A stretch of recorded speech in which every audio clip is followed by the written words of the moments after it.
deuxième séance des débats manèges consacrés à la création et à l'environnement. Donc la séance de ce soir est intitulée « Le partage du sensible urbain ». Et avant de revenir sur la définition de cette notion et qu'est-ce qu'elle implique, je voulais rappeler une question assez simple, en fait, à partir de laquelle on a commencé à travailler pour organiser cette séance, et qui est la suivante. Comment vit-on la ville ? Donc, comment la vit-on d'un point de vue sensible, dans notre quotidien, sur nos trajets habituels ?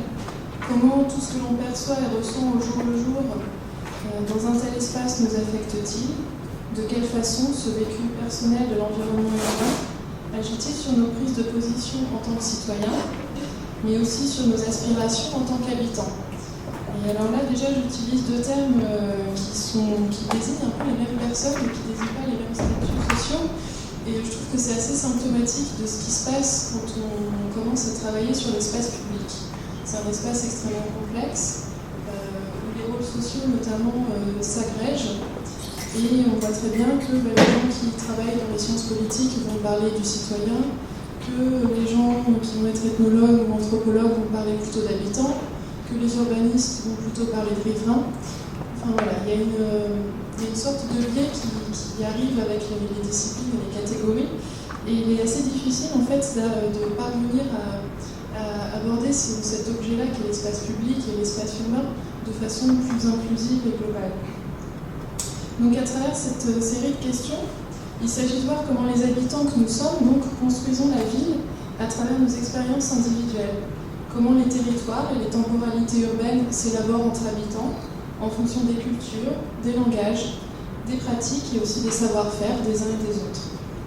Autrement dit, l'espace urbain et notamment l'espace public se partagent entre ses usagers, et donc là j'utilise encore un autre terme qui est plutôt celui des experts en matière de gestion urbaine. Donc de quel type de négociation l'espace urbain fait-il l'objet ? Quelle relation cet exercice de partage induit-il entre les individus ? Alors je vais en venir maintenant au philosophe Jacques Rancière, à qui j'emprunte cette notion de partage du sensible et qui travaille depuis déjà une bonne dizaine d'années sur cette voie. Donc il s'agit pour lui de comprendre comment de l'existant, alors de l'existant pour lui c'est un lieu, un temps, des êtres en présence au sein d'une expérience. Donc comment cet existant est amené à être réparti entre les individus selon la place et les compétences de chacun.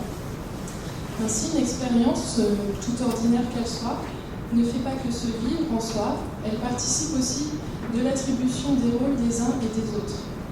Il y a découpage, pour reprendre encore un autre terme de Rancière, c'est-à-dire un morcellement de l'existant qui induit une gouvernance entre les forces en présence. Donc le partage du sensible s'avère l'exercice du politique, c'est-à-dire un jeu de répartition des tensions, mais aussi des échanges entre les individus qui coexistent en un lieu et un temps donné. Alors la ville, à ce titre, est un espace commun qui donne lieu à de l'expérience sensible et dont la partition s'avère extrêmement complexe puisqu'elle est liée à la variété des configurations qu'une ville offre. Donc il y a la rue, une gare, un café, un jardin public, une place. Donc une variété de configurations mais aussi une variété de groupes d'individus qui l'habitent. Donc Rancière explore encore, et là je voulais le citer parce qu'il y a un passage je pense qui est extrêmement parlant pour la séance de ce soir. Il nous dit « Le partage du sensible fait voir qui peut avoir part au commun en fonction de ce qu'il fait et du lieu où il est. Avoir telle occupation en tel type de lieu définit des compétences ou des incompétences au commun. Cela définit le fait d'être ou non visible dans un espace commun, doué d'une parole commune, etc. Il y a donc à la base de la politique une esthétique, à entendre en un sens kantien, éventuellement revisité par Foucault, un découpage des temps et des espaces, du visible et de l'invisible, de la parole et du bruit, qui définit à la fois le lieu et l'enjeu de la politique comme forme d'expérience.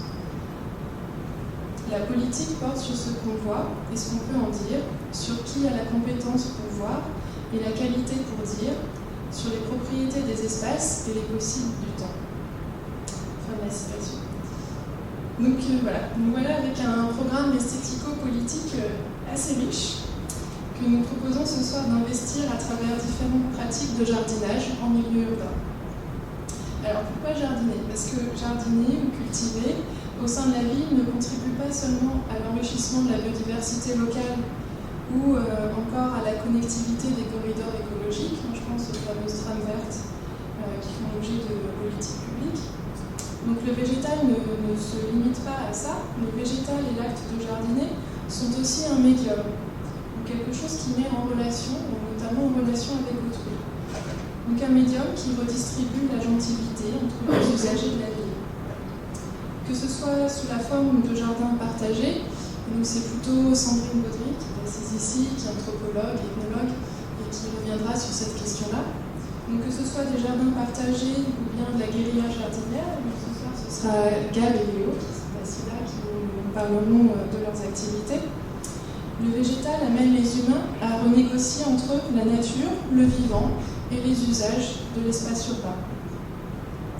Car la végétalisation dont il est question ce soir est avant tout mise en place par les habitants eux-mêmes, alors souvent en dehors, notamment au début des jardins partagés, on verra, je pense, mais parfois aussi même à l'encontre de politiques publiques. Nous intéressons donc ce soir un type de création qui relève de l'appropriation, du détournement et de la tactique. Donc quelque chose d'assez proche des arts de faire, tel que Michel Desserteaux les définissait dans son ouvrage L'invention du quotidien. Et je vais reprendre ces mots. Il nous parle de formes subreptices que prend la créativité dispersée, tactique et bricoleuse des groupes ou des individus pris désormais dans les filets de la surveillance. Donc on voit là un peu l'opposition qu'on rencontre à travers ce type de pratique. Donc voilà juste quelques questions, quelques références, quelques réflexions lancées pour introduire les présentations que les intervenants ce soir vont nous livrer. Et avant de leur donner la parole, on va commencer par la présentation de Sandrine. Je voudrais juste finir par quelques mots de Pierre Kropotkin, qui écrivait en 1889, donc c'est pas tellement récent, mais vous verrez que c'est tout à fait d'actualité. Donc il écrivait ça dans un ouvrage qui intitulait La morale anarchiste, et il concluait même quasiment son livre par ce précepte-là: sème la vie autour de toi. Donc voilà, je vais maintenant laisser la parole à Sandrine.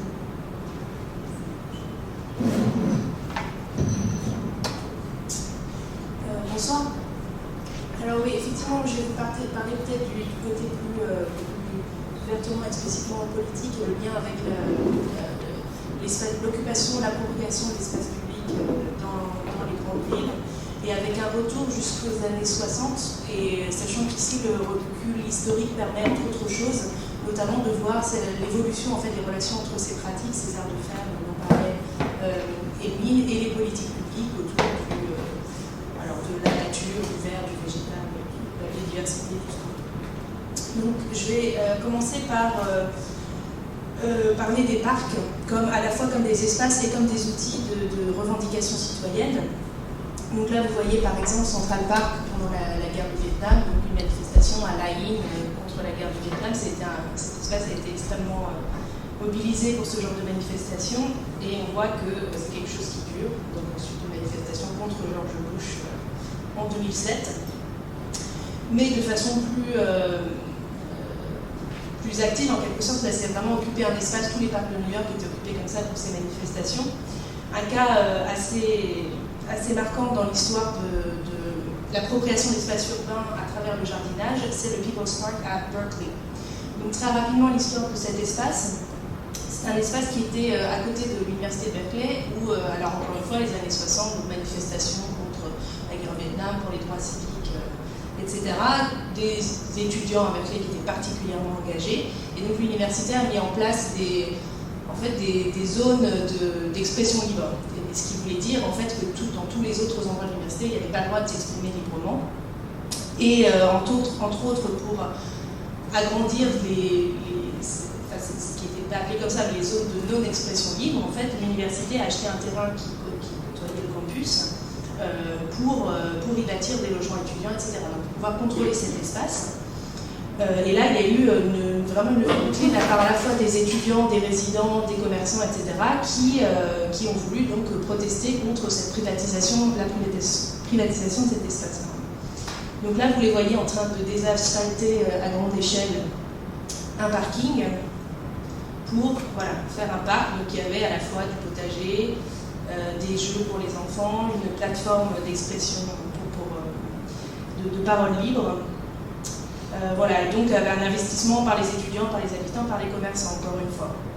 Sachant que du coup c'était un terrain privé, puisqu'il appartenait à l'université, et donc l'université a fait valoir son droit en tant que propriétaire privé, en commençant par mettre comme ça des barrières, des grillages pour empêcher les gens de rentrer. Donc on a vraiment une confrontation en fait de deux notions de ce que c'est l'espace en ville et de la notion de propriété, c'est-à-dire que l'université avait un papier qui disait qu'elle était propriétaire, donc qu'elle avait le droit d'empêcher quiconque de rentrer sur son terrain, alors que les usagers considéraient qu'ils en avaient fait un espace collectif, public, et donc eux avaient le droit de continuer à le fréquenter.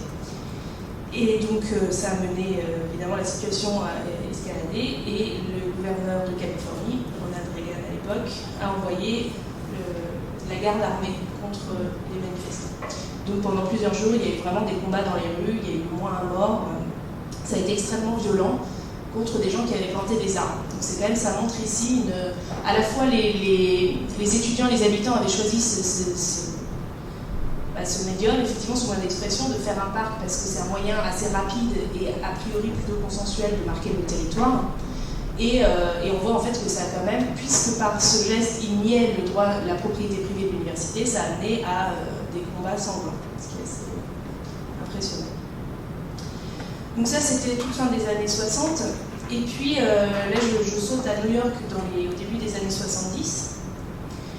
Donc on est quand même toujours dans cette période de manifestations, de revendications, notamment revendications environnementales aussi, il n'y avait pas que les droits civiques et la guerre, et une période de crise économique, sociale et politique, dont New York a particulièrement souffert et a été sur le point de... vous avez peut-être entendu dire cet été que la ville de Détroit a déclaré faillite, et New York était dans les années 70 vraiment très proche de faire la même chose. Et donc voilà, ce qu'on voyait beaucoup dans la ville, c'était ce genre d'image. Là c'est le Bronx, qui est de toute façon toujours tristement célèbre comme étant un endroit assez dangereux. Et il y a toujours d'ailleurs il y a beaucoup d'incendies, donc des incendies accidentels en quelque sorte, liés à la vétusté des bâtiments, et puis des propriétaires qui brûlaient les bâtiments parce que de toute façon ils étaient squattés, ou alors les locataires n'avaient plus les moyens de payer les loyers, et donc pour les propriétaires, plutôt que de continuer à entretenir et à payer des impôts sur ces bâtiments, ils les brûlaient, récupéraient l'argent d'assurance et partaient.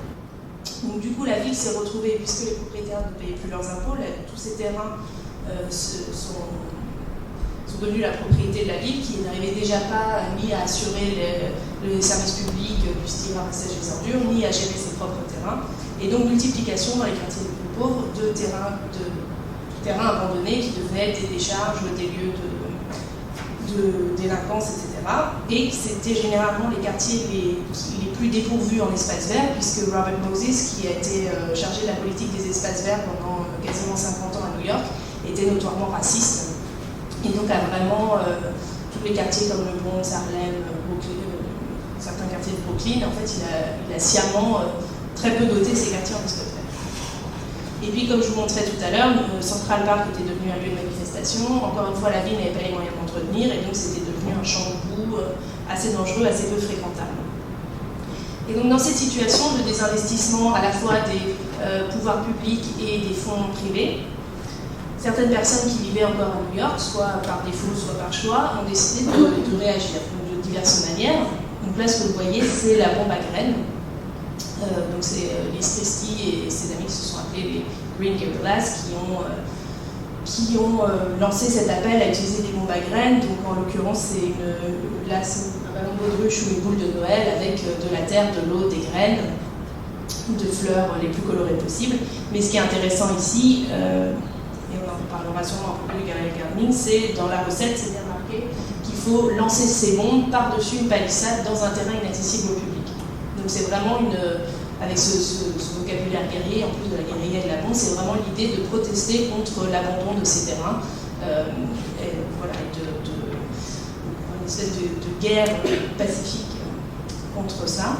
Et puis l'étape suivante, ça a été, donc là vous voyez Liz Christie, ça a été de repérer un des très très nombreux terrains abandonnés, de le déblayer complètement, et puis d'en faire un jardin. Donc ça a été les débuts des community gardens tels qu'on les connaît aujourd'hui.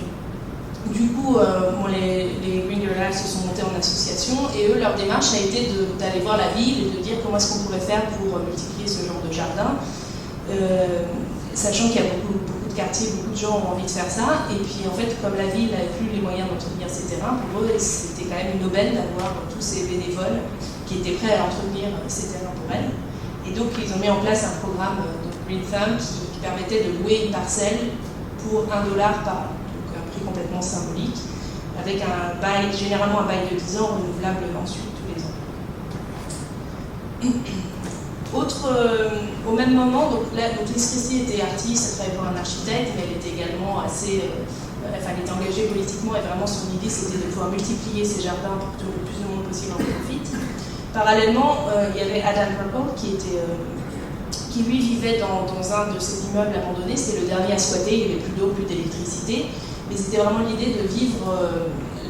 C'est l'époque où le livre de Abby Hoffman, qui s'appelle Steal This Book, est sorti, et donc cette idée de vivre en dehors du système capitaliste, de vivre gratuitement en fait à New York.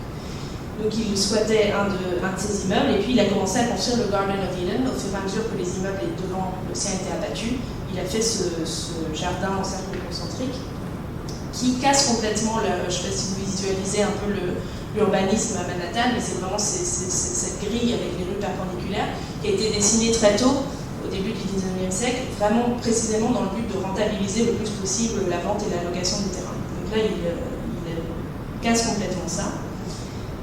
On voit donc, toujours habillé en violet, il va chercher du crottin de cheval à Central Park, donc toujours dans l'idée de la gratuité. Mais lui, par contre, c'était vraiment son idée, c'était absolument pas de faire des jardins partagés, du collectif, etc. C'était vraiment lui se faire plaisir. Et lui n'a jamais signé de charte avec Green Thumb parce que son idée, c'était vraiment de dire, pour le coup, on en revient à ces questions, ces notions de propriété. Et pour lui, c'était le droit du squatter, c'est-à-dire que la ville avait abandonné ses terrains, n'en faisait rien. Lui s'en est occupé, il en a fait un jardin fertile, et donc il ne voyait vraiment pas de raison de demander une quelconque autorisation pour utiliser ces terrains. Évidemment, le jardin a été rasé dans les années 80, malgré un soutien populaire assez fort. Et puis, autre catégorie de personnes qui ont commencé à jardiner comme ça sur les terrains abandonnés, c'est les gens qui en avaient besoin, économiquement parlant. Donc, qui n'arrivaient pas à joindre les deux bouts, qui avaient besoin de cultiver à manger, de faire pousser à manger. Et c'était beaucoup des gens, soit des Noirs du sud des États-Unis, ou alors beaucoup des Portoricains, des Dominicains qui venaient d'arriver, et donc qui avaient un passé rural, qui savaient cultiver la terre, et pour eux c'était un peu une évidence que si le terrain abandonné, on va en faire un potager. Donc celui-là en l'occurrence c'est à Brooklyn, c'est beaucoup plus récent, mais il y en avait dans les années 70, et eux ils ont aussi un marché attenant au jardin, donc ça permet d'avoir un peu de revenus pour les gens qui jardinent. Et puis donc je vous ai déjà parlé des portoricains, mais on peut presque parler d'un type de jardin à part. D'ailleurs, on les appelle les Casita Gardens. Donc Casita, c'est la petite maison en bois, et qui reprend exactement le modèle architectural et de sociabilité qu'il y avait sur l'île de Porto Rico. Donc l'idée, c'est d'avoir cette petite cabane, on peut faire rôtir un cochon, se retrouver pour jouer au domino. Autour, il y a ce qu'on appelle le pâté, qui est une zone de terre battue donc, qui sert aux festivités, éventuellement aux rites religieux, et puis encore autour, on a le jardin avec beaucoup d'herbes aromatiques et médicinales. Et donc parmi ces jardins-là, il y en a beaucoup qui ont également refusé de signer un accord avec la ville, pas du tout pour les mêmes raisons qu'Adam Purple, mais parce que eux, leur but, c'était vraiment de se retrouver entre portoricains, de parler espagnol, dans la plupart de ces jardins-là ont des noms en espagnol, de jouer à la musique portoricaine, etc. Et le fait de signer un accord avec la ville les aurait obligés à une ouverture à ne refuser personne dans le jardin. Or, pour eux, c'était très clair que c'était quelque chose de communautaire. Donc, et puis souvent, ils squattaient aussi leur casitas, ce qui était évidemment illégal. Donc, ils ont refusé très longtemps de signer cet accord. Mais dans les années 90, quand le maire Rudolph Giuliani a commencé à raser des jardins, il s'en est pris en premier à ces jardins-là, pour les raisons que vous voyez là, c'est-à-dire qu'il considérait que ces cabanes vraiment faites de récupération, les poules, les chèvres, ça n'allait pas du tout avec la vision de la ville qu'il voulait donner comme une capitale financière. Et donc c'est vraiment les premiers. Et puis en plus, comme beaucoup de ces jardiniers ne parlaient pas anglais, c'était aussi plus facile de vendre leur jardin sans sans qu'ils protestent. Voilà, donc ça c'est un peu un panorama de ces différentes formes d'occupation de l'espace public pour différentes raisons, des raisons politiques, économiques, éventuellement esthétiques également, à New York dans les années 70 jusqu'à aujourd'hui. Donc très rapidement, parce que ça a été une histoire un peu compliquée quand le maire a commencé à raser beaucoup de ses jardins, du coup il y a eu une forte mobilisation citoyenne, et depuis ces jardins sont devenus une occupation légale des terrains, donc il en reste à peu près 650 à New York. Et donc voilà, ça satisfait évidemment beaucoup de jardiniers, et puis c'est quand même c'est une victoire extrêmement impressionnante que quelque chose qui a commencé comme un squat et une occupation complètement illégale soit devenu quelque chose de légal et contre, parce que ces jardins-là ne payent pas d'impôts, donc c'est vrai qu'une parcelle occupée par un community garden, ça rapporte absolument rien à la ville, si ce n'est de la valeur d'usage. Mais le contrepartie de ça, c'est que cette institutionnalisation a tendance à mener à une certaine normalisation, voire une instrumentalisation en fait, du discours sur la présence encore une fois, nature, végétalisation, jardinage, plein de termes sont utilisés. Et notamment aujourd'hui, on peut voir des choses comme ça. Donc Target, en fait, c'est une chaîne de supermarché aux États-Unis.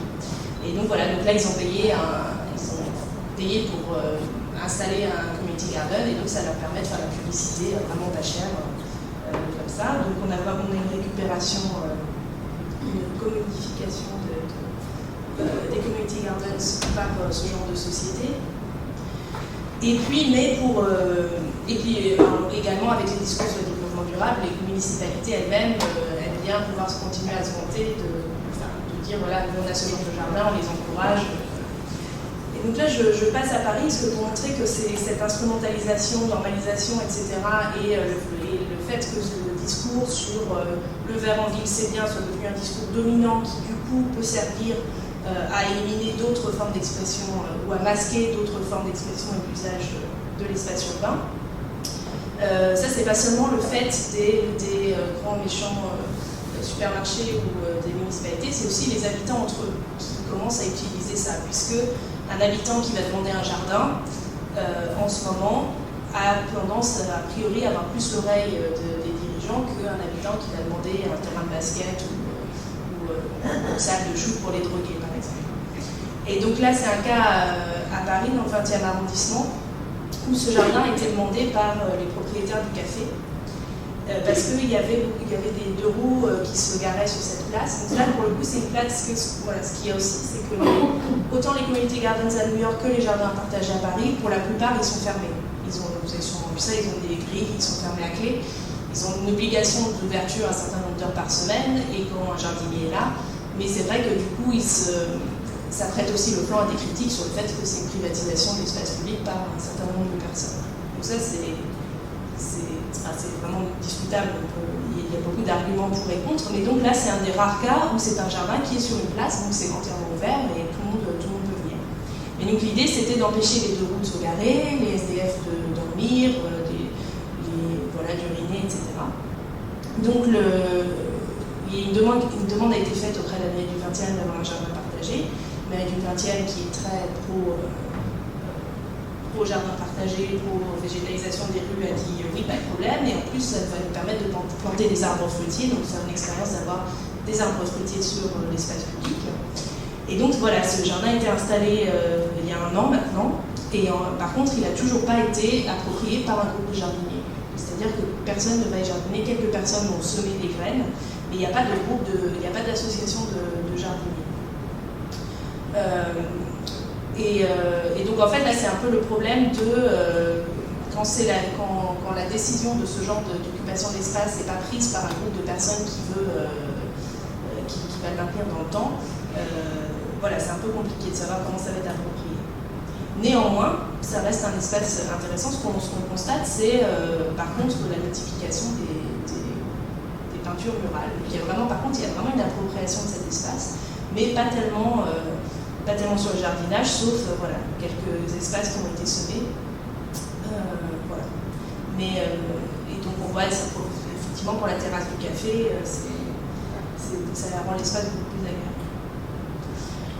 Un autre cas, c'est une rue semi-privée. Donc ça, c'est un cas assez particulier. qui a été, il y a 10 ans, qui a été menacée, c'est des petites maisons, ça a été menacé d'être rasé et de mettre des HLM à la place.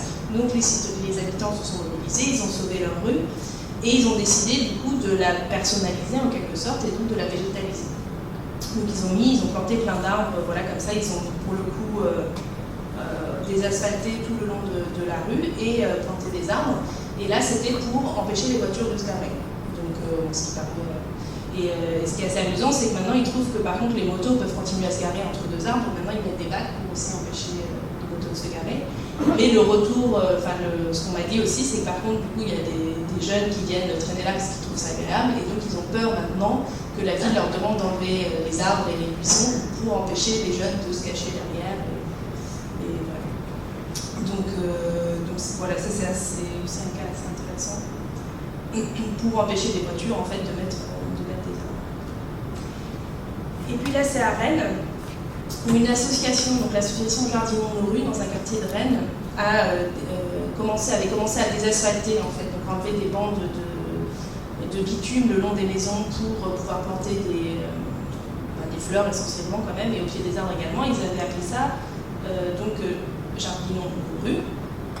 Et puis petit à petit, ils ont demandé à la ville aussi de s'impliquer là-dedans, parce que le problème du désasphaltage, c'est que déjà c'est un travail physiquement assez difficile, et puis il y a toujours les problèmes de ce qu'il y a en dessous en fait, s'il y a des conduites de gaz, etc. Donc c'était important pour eux que la ville soit impliquée pour qu'on puisse savoir ce qu'il y avait en dessous, si c'était dangereux ou pas. Et donc la ville a dit d'accord, on fait ça, donc maintenant les habitants peuvent envoyer un courrier, dire voilà, je voudrais que vous désasphaltiez le long de ma maison sur telle distance, et la ville vient le faire. Mais depuis qu'ils ont repris la main, en fait, ils ont appelé ça embellissons nos murs. Et donc pourquoi passer de jardinons nos rues à embellissons nos murs? C'est parce que du coup, ça leur permet à la ville de dire ah oui, c'est très bien, faites pousser des choses sur les murs, ça évitera d'avoir des graffitis. Donc là, c'est pareil, on voit un cas où la municipalité accepte de soutenir, voire d'encourager une action et une appropriation citoyenne, mais au dépens d'une autre. En fait. Cependant, ça n'est pas tout noir et tout négatif, au contraire, en fait, ce qu'on constate, encore une fois avec le recul dans le temps, c'est que voilà, c'est l'espèce de va-et-vient entre une action citoyenne radicale, une réappropriation par les autorités publiques ou par d'autres habitants. Finalement, ça mène à une encore plus grande créativité et la recherche d'autres formes et d'autres espaces à investir dans la ville. Donc là, ce sont juste quelques exemples, il y en a vraiment plein d'autres.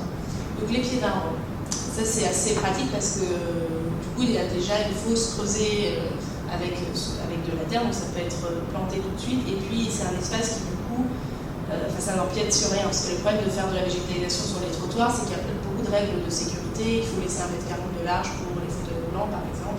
Donc le pied d'arbre, a priori, il est déjà là et le seul problème, c'est les conflits avec les chiens et les gens qui déposent leurs déchets. Mais sinon, c'est un moyen d'appropriation assez pratique, assez facile. Et donc ça, c'est à New York. Et maintenant, il y a un programme, puisque la ville a un grand plan, une politique environnementale très ambitieuse qui, entre autres, dit qu'ils vont planter 1 million d'arbres d'ici 2030. Mais que les jeunes arbres dans la rue sont très fragiles et donc ils s'appuient sur le fait que certaines personnes aient commencé à s'occuper des pieds d'arbres comme ça, pour dire on va mettre en place un programme d'adoption d'arbres. Donc un habitant peut dire voilà, j'adopte ce jeune arbre et donc l'adoption ça peut aller de simplement le surveiller, appeler si jamais il a l'air d'être malade ou malmené, mais ça peut aller l'arroser et ça peut aller jusqu'à planter des fleurs au pied d'arbre. Donc c'est quand même souvent des fleurs, mais là c'est un cas avec du maïs. Donc, malheureusement, j'ai jamais trouvé la personne qui avait fait ça, je ne sais pas s'il mange son maïs. Quand même souvent c'est plutôt de l'ornemental. Avec toujours, cette fois là c'est un pied d'arbre qui a été financé par un autre centre commercial, donc il y a quand même une petite plaque pour dire là c'est New York Plaza.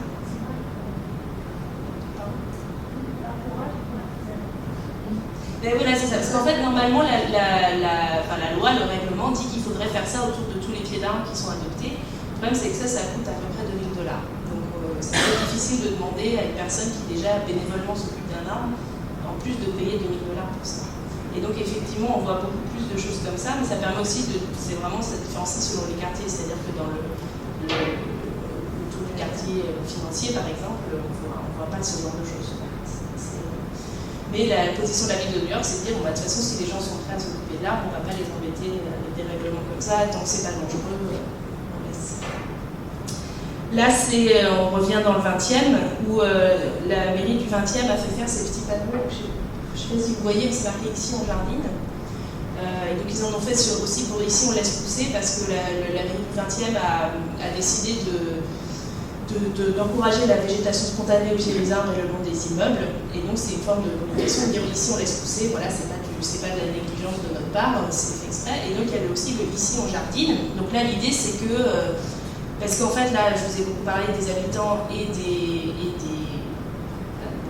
gouvernements municipaux, mais en fait au milieu il y a quand même des techniciens, des employés municipaux qui eux par exemple chargés de la propreté ou des espaces verts, qui eux ont appris, on leur a dit pendant des années, voilà, il faut le pied d'arbre, il faut qu'il n'y ait rien qui dépasse. Et donc c'est parfois un peu compliqué la communication pour dire, en fait maintenant, si vous pouvez laisser dépasser, mais pas partout. Et puis attention, en plus maintenant il y a des gens qui plantent des choses et donc ce serait bien de ne pas les arracher. Donc c'est vrai qu'il y a beaucoup de cas où les plantations d'habitants se font arracher. Et donc l'idée de ce panneau, c'est de dire, voilà, ils sont en jardine, donc s'il vous plaît, ne touchez pas.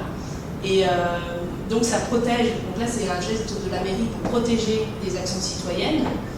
Mais d'un autre côté, ça permet aussi à la mairie, parce que c'est marqué mairie du 20e arrondissement, ça permet aussi à la mairie d'apposer son sceau sur quelque chose qui a été fait par des habitants et payé par des habitants. Donc il y a vraiment un peu les deux côtés. Là, on revient au désasphaltage. Donc à Portland, ça se fait Scarren, c'est 15 cm de large sur 5 cm de profondeur, donc c'est quand même assez réduit. À Portland, c'est souvent des parkings entiers qui viennent des jardins, donc c'est à plus grande échelle et il y a vraiment, du coup, ils ont un site web assez détaillé sur comment être sûr de ne pas faire exploser de canalisation, etc. Il y a le guerrilla grafting, donc la greffe guerrière, je vais dire ça en français. Et donc là, l'idée, c'est parce que les arbres fruitiers sont souvent interdits, il y a beaucoup de villes qui interdisent les arbres fruitiers dans l'espace public pour éviter, sur la voie publique, pour éviter que les fruits tombent et pourrissent, salissent, etc., et que ce soit dangereux. Et donc là, c'est à San Francisco, et donc l'idée, c'est de greffer des branches qui produisent des fruits sur des arbres d'alignement qui n'en produisent pas. Et donc eux, apparemment, ils veulent vraiment pas dire où ils le font, parce que la ville, sinon, ils ont peur que la ville vienne tout arracher. Là, on revient dans le 20e arrondissement, puisqu'encore une fois, je disais tout à l'heure, la difficulté sur les trottoirs, c'est qu'il ne faut pas prendre trop de place, qu'il y a des usages différents, etc. Donc là, c'est une solution pour donc, ils utilisent les potelets qui de toute façon sont là, qui servent, c'est même pas vraiment du détournement, puisque de toute façon, l'usage reste le même, c'est-à-dire empêcher les voitures de se garer. Donc là, ce qui est assez amusant, c'est que ce projet s'appelle une trappe verte, donc c'est quand même un terme politico-scientifique qui a été pris là pour un projet habitant et c'est pas vraiment sûr que ça ait la fonction écologique d'une trappe verte. Et donc l'idée, voilà, c'est que les enfants peignent ces pots, les mettent sur les potelets et puis plantent des fleurs dedans après. Et c'est de vraiment faire c'est entre deux écoles en fait. Ça continue, c'est pas encore fini. Et c'est de faire un cheminement comme ça dans la ville. Voilà, la petite ceinture. J'imagine que vous voyez tous, donc ça c'est dans le 19e arrondissement. Et donc là, ils ont appelé ça projet PC 19e, je crois. Et donc ils avaient descendu des cagettes dans laquelle ils ont mis des fleurs. Et en fait, ce qui est assez marrant, c'est que du coup, la végétation spontanée et ce qui a été planté dans les cagettes s'est développé en même temps. Et donc là, ils ont déclaré ça comme zone autonome temporaire. Terme développé par Akilpay, et qui d'ailleurs ça a duré qu'un an, maintenant c'est manifestement plus investi. Le parking, que vous connaissez aussi peut-être, donc ça c'est pareil, ça a commencé à San Francisco avec des artistes, et la réflexion de départ c'était de dire, on nous dit que dans notre ville le plus grand espace public c'est la rue, or la rue est essentiellement occupée par des voitures qui sont des espaces privés. Donc non, ça n'est pas un espace public. Et deuxième chose, c'est que de plus en plus, c'est difficile de trouver un endroit où s'asseoir dans l'espace public, s'asseoir sans consommer. Il y a beaucoup de terrasses de café, mais trouver un endroit où on peut juste s'asseoir et rien payer, c'est de plus en plus difficile. Donc à partir de ces deux constats, Ils ont eu cette idée en fait, ils payent pour une place de parking pendant un certain nombre d'heures, et puis ils en font un petit parc comme ça, donc ça, je pense que ça doit être le premier. Et de fait, les gens sont venus, se sont assis pour lire, pour discuter, etc. Et donc maintenant, c'est devenu, il y a un parking day international tous les ans. Donc là, c'est à New York, et c'est vraiment, il y a beaucoup de gens qui pique-niquent. C'est l'idée de recréer des espaces éphémères, des espaces publics éphémères. Voilà, le vélo végétalisé, il y a aussi des voitures, des camions, etc. Donc ça, c'est encore une fois, du coup, ça, puisque vraiment une grande question dans toutes les pratiques dans l'espace public urbain, c'est vraiment qui a le droit de décider que dans cet espace public, il va y avoir un jardin plutôt qu'autre chose. Donc c'est vrai que du coup, le jardin mobile, c'est un moyen de contourner ça. Et puis, là, j'en arrive aux incroyables comestibles. Donc à Todmorden, en Angleterre, au nord de Manchester. Et donc là, c'est l'idée, pour le coup, parce que beaucoup de ces actions dont j'ai parlé jusqu'à présent, c'est quand même beaucoup de l'ornemental. Pour pas mal de raisons, il y a la peur des pollutions en ville, notamment. Et là, on arrive vraiment, par contre, à rejoindre l'occupation, les considérations d'occupation d'espace public et les préoccupations de production alimentaire et de sécurité alimentaire. Donc là, c'est l'idée de la nourriture à partager.